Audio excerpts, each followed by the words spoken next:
أهلا شباب. الخسارة هي أسوأ شعور. خسارة أب، أم، صديق مقرب بيسيب مكانه فراغ، مضطر إنك تتعامل معاه صح علشان تعرف تعيش، أو هتفضل دايما في ألم ومليان فراغ. ده سايمون ملك الجليد، عاش أكتر من 1000 سنة وهو مش عارف ينسى خطيبته اللي هربت منه واللي بسببها اتجنن. ودي بيتي خطيبة سايمون، ضيعت عمرها في علاجه وهي كمان اتجننت وحصل ليها ما هو أسوأ. الاتنين مشتركين في نفس السبب اللي وصلهم لخسارة بعض، والنهارده هنعرف ايه نهاية علاقتهم اللي بدأت بهوس وحب غير متزن. فقبل ما نبدأ ما تنساش اللايك والاشتراك، ويلا نبدأ.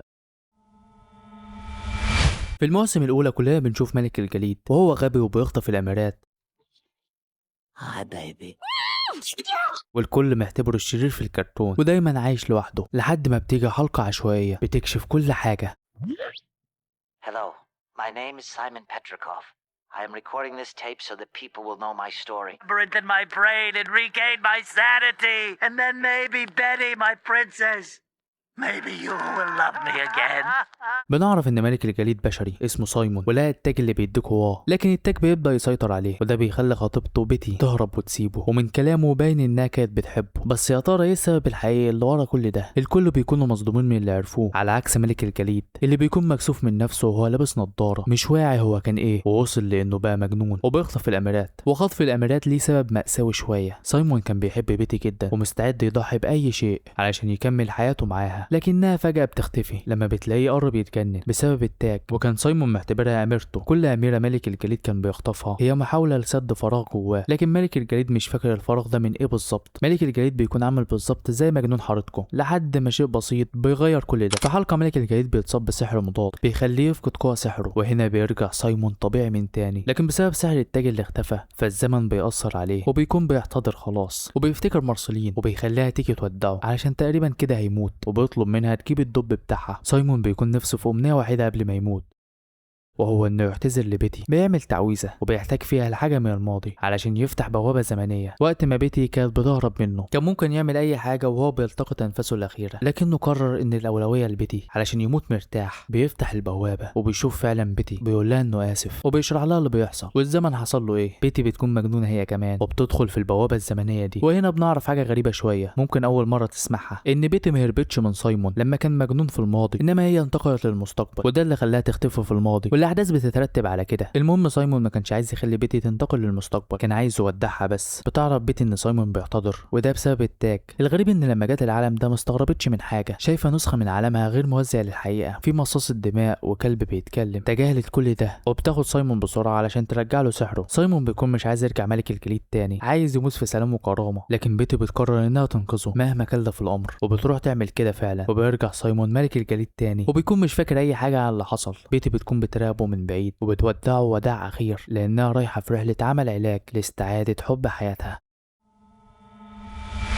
في الماضي بيتي كانت تعرف البروفيسور سايمون، تعرفه كويس جدا كمان ومنجذبه ليه بشكل كبير. كانت عارفه كل اعماله وحرفيا بتكون الوحيده اللي بتدعمه بشكل كبير في كل خطاب ليه، وبتروح له تطلب منه توقيعه. فبيتي بتكون اصلا معجبه بيه قبل ما يتكلموا، وده اللي بيخليها بتضحي باحتياجاتها علشانه. ده كله في الماضي في الحياه العاديه. يعني لما سايمون اكتشف معاها كتاب الابطال رفضت انها تقدم نفسها مع سايمون على انهم اكتشفوه سوا. بتخلي سايمون بس هو اللي يقدم نفسه، وهي كان عندها حياه عمليه تانية قبل ما تعرف سايمون، لكنها بتاجل كل حاجه لما بتتعرف عليه. سايمون برضه شخص مش سيء او كان بيستغل بيتي، لكن مهاراته الاجتماعيه ضئيله جدا، ده اللي بيخليه مش ملاحظ مدى انجذاب بيتي من البدايه ليه وكميه المشاعر والتضحيات اللي بتعملها. غير في اخر لحظه لما بتقولها له بطريقه واضحه وصريحه في رساله قبل ما تمشي. سايمون بيكون شايف نفسه انه شخص مش جذاب، فلما شخصيه ذكيه وجميله زي بيتي تكون بتعمل ده كله مش بيترجم الحاجات دي على انها ممكن تعجب بشخص زيه. من البدايه كانت علاقتهم مش متساويه اطلاقا، وده اللي بيخلي ان طبيعي جدا كل اللي هيحصل بعد كده. بيتي كانت شخصيه لطيفه جدا وبتدعم سايمون ومستسلمه ليه دايما في اللي هو عايز يعمله، يعني مش بتفكر ثانيه هل اللي بعمله ده وتضحيتي بحياتي شيء صح ولا غلط. على الناحيه التانيه سايمون مش بطل، هو شخص خجول وهادئ وذكي برضه، وده اللي شد بيتي ليه من البدايه. عايزك بقى تحفظ لي النسخه دي من بيتي علشان هنحتاجها بعدين. بيتي بتبدا تدرس كل حاجه عن السحر وعن العالم الغريب اللي فجاه بقت فيه علشان تعرف تصلح الحاجه اللي مستحيل تتصلح، وهو التاج. بعد دراستها للسحر لفترة اكتشفت ان كل مستخدمين السحر متشابهين في كام حاجة، وهم الجنون والحزن، وده بتفسره على انه مش هينفع تملك قوة كبيرة زي السحر بدون جنون. فهي بتحاول تفهم الجنون ده بشكل اكبر علشان تعرف تحل مشكلة التاج. بتجيب رجل السحر علشان تدرسه، فبتخش عقله علشان تفهم جنونه. بتلاقي انه عنده ماضي اسود، وهو انه فقد زوجته بطريقة مأساوية جدا، وفي رحلته لاستعادتها تجنن. التجربة بتبوظ وبيتي بتكسب قوة رجل السحر وكمان جنونه، فبيتي بيصيبها نفس نوع الجنون اللي عايزة تعالج سايمون منه. بتبقى اقل ادراكا للي بيحصل حواليها، وده بيخليها تعمل تجارب مجنونه كتير كلها فاشله، لكنها ما بطلتش محاوله. بتخطف جانتر من ملك الجليد علشان يديها التاج مكانه وعلشان تحط نسخه من نفسها جواه، وبيحصل كده. بيتي بتكون عايزه تعمل اعاده برمجه للتاج وتمسح منه جزء الجنون ده، لكن مش بتنجح. دي كمان بتزود شويه جنون لملك الجليد. بتجرب بيتي تتقبل ملك الجليد وتديه فرصه، وبينزلوا مع بعض، لكن بيفضل ملك الجليد يعمل حاجات غبيه. الو، مسير مطاعم كنتاكي مع حضرتك يا فندم. بالنسبه للاوردر اللي حضرتك طالبه اللي هو الوجبه الفاميلي سايز المكونه من 20 قطعه وازازه. بيتي مش بتقدر تتقبل ده، مش عارفه تتخيل ان سايمون خطيبها او زوجها، معرفش هما بالظبط كانوا مخطوبين ولا متجوزين. المهم بيتي بتنهار وبتقرر تفكر في خطه جديده. بيستدعيها رجل السحر العاقل دلوقتي بسبب انه فقد سحره. بيحاول يفهمها ان ملك الجليد حاله ميؤوس منها وعليها انها تستسلم دلوقتي علشان ما تفضلش تنحدر في جنونها ده. بنشوف لمحه من ماضي بيتي وبنلاقيها من زمان وهي مهووسه بسايمون، وبتقول خلاص انا هسيب ملك الجليد في حاله طالما هو مبسوط دلوقتي. لكن كل ده حوارات، لان بنشوفها بتحاول تفتح بوابه زمنيه باستعمال كتاب الابطال جواهر الاميرات علشان ترجع للماضي وتمنع سايمون من ارتداء تاج، وكده مش هيسحبها للمستقبل وتبقى مجنونه. وكمان سايمون مش هيكون مجنون، وكمان هتمنع حرب الفض. وهنا بريزمو كان بيشوفها وكان مرعوب من ان ده يحصل، لكن ملك الجليد بغباوه بيضربها برجليه وبيخلي بيتي تنفجر وبتختفي. بتقرر بيتي تضاعف مجهوداتها مع الراجل الغبي ده، فبتقوم باستدعاء جلب، وبسبب تجربتها الفاشله دي بتقع هي وسايمون في بطن جلب. السحر كله بيختفي، وده بيخلي سايمون يرجع لطبيعته، وهي كمان بترجع لنسختها العاديه. بيقابلوا بعض لدقايق معدوده قبل ما يسحقهم جلب، لكن بتجيلهم فرصه يهربوا. معرفش بيتي كانت بتفكر في ايه، مش بترضى تهرب معاهم. ضيعت فرصه انهم يجتمعوا سوا لفتره حتى لو صغيره، لان جلب كان هيقضي عليهم بعد كام دقيقه كده. بس هي قررت تضحي بنفسها علشان توقف جلب. أتمنى أن يبقى سايمون قويا آمنا. لكن بالغلط بتندمج مع جلب وبتسيب سايمون وحيد مرة تانية وبتمشي. كده سايمون اتخزوق منها مرتين تقريبا، بمعنى انه اتكسر مرتين منها. مرة زمان لما كان فاكرها هربت وعاش 1000 سنة وهو مش عارف يتخطاها، ومرة تانية دلوقتي وهو واعي. فهل هيتقابلوا مرة تانية وكل حاجة تتحل، ولا ايه اللي هيحصل؟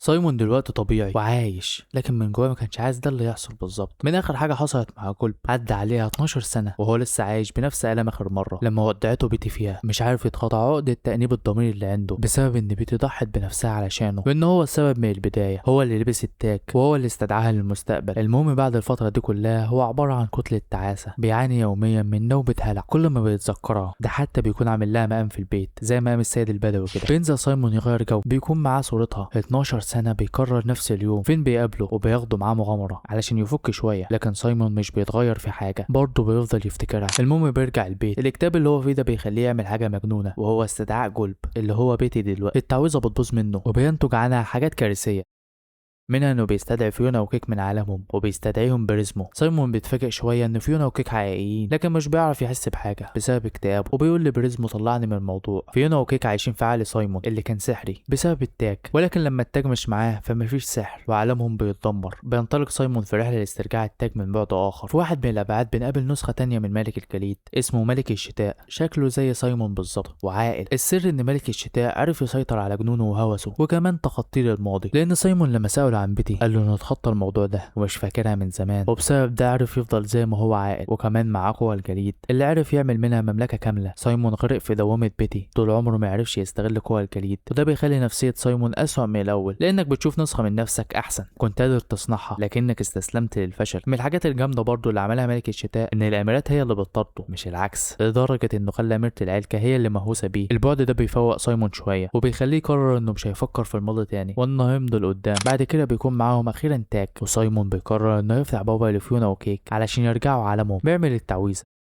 وبيصحى يلاقي نفسه ببعد غريب بعد ما قرر انه خلاص هينسى بيتي. بيتي بتجيله لحد عنده لكن وهي جولب. سايمون بيحاول يتكلم معاها، بيتجاهل الشكل اللي هي فيه وبيكون عارف انها جوه وسامعاه. بيتي بتكون جابته هنا علشان تمنعه من ارتداء التاج، لان سايمون كان بعد ما هيفتح بوابه لبعد فيونا هيلبس التاج علشان يرجع عالمهم سحر تاني. سايمون بيفضل يكلمها، بيحبط شويه بسبب انه مش حاسس ان في رد، وبيقول لبيتي انه هيرجع تاني ملك الجليد. بيتي اللي ضحت بكل حاجه علشان ما يبقاش ملك الجليد تاني واديته فرصه للعيش مره اخرى. سايمون بيكون عايز يضيعها لمجرد انه مش عارف يتخطى شعور الخساره وفقدان بيتي. بيكون عايز يرجع ملك الجليد لان ملك الجليد مجرد مجنون مش بيحس ومش واعي باي حاجه. بيكون هيلبس التاج لكن بيتي بتدخله في جسم كان في المستقبل في بعد اخر. بيكون سايمون عايز التاج برضه باي طريقه عشان ينقذ عالم فيونا وكيك، فبتوري له بيتي قصه مشابهه لقصتهم سوا زمان. بتوري له قد ايه انها كانت تعتبر ترس بس وهو اللي كان بيمتلك كل القرارات والخطوه القادمه، وهي بس كانت بتدعمه سواء كان صح او غلط. هي بس كانت بتكون سعيده بوجودها جنبه. He could have noticed that she was sacrificing over and over.